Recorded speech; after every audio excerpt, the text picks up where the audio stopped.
اور حضور ضیاء الامت رحمۃ اللہ تعالی علیہ نے تفسیر عزیزی کے حوالے سے اس کے چند اور معنی جو ہیں وہ بھی نقل کیے ہیں کہ والضحیٰ قسم ہے اس دن کی جس دن خالق نے اپنے کلیم کے ساتھ کلام فرمایا۔ موسیٰ کلیم اللہ کے ساتھ رب نے کلام کیا۔ واللیل اذا سجا، اور قسم ہے اس رات کی جس رات خالق نے اپنے حبیب کو اپنا دیدار عطا فرمایا، یعنی معراج کی شب، دن وہ جس دن خالق نے کلیم کے ساتھ کلام کیا، اور شب وہ جس شب خالق نے اپنے حبیب کو اپنا دیدار عطا فرمایا۔ اور پھر یہ دوسرا ترجمہ، تیسری تفسیر حضور ضیاء الامت رحمۃ اللہ تعالی علیہ نے یہ کی کہ قسم ہے اس دن کی جس دن خالق نے عالم انسانیت کے اوپر احسان کیا اور اس امت کو خالق نے اپنا حبیب عطا فرما دیا، یعنی اس دن کی قسم جس دن حضور کی ولادت ہوئی، اور اس رات کی قسم واللیل اذا سجا، اس رات کی قسم جس رات خالق نے اپنے حبیب کو اپنا دیدار عطا فرمایا۔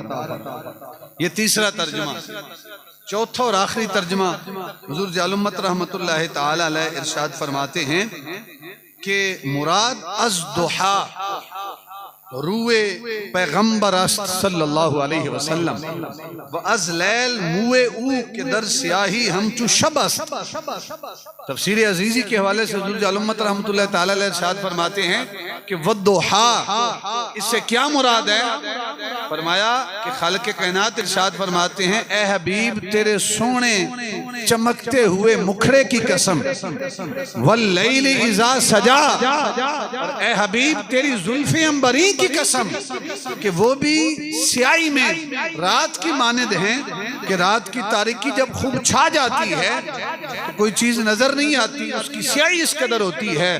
کہا کہ اے محبوب جو تیری زلفیں ہیں ان کی سیاہی بھی رات کی مانند ہے۔ اب ذرا اس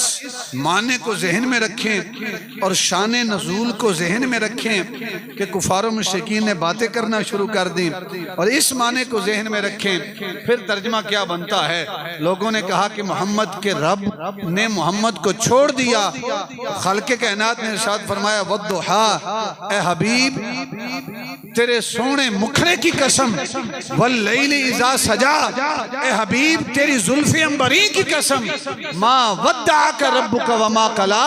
نہ تیرے رب نے تجھے چھوڑا ہے اور نہ تیرا رب تجھ سے ناراض ہوا ہے، نہ تیرے رب نے تجھے چھوڑا ہے اور نہ وہ ناراض ہوا ہے۔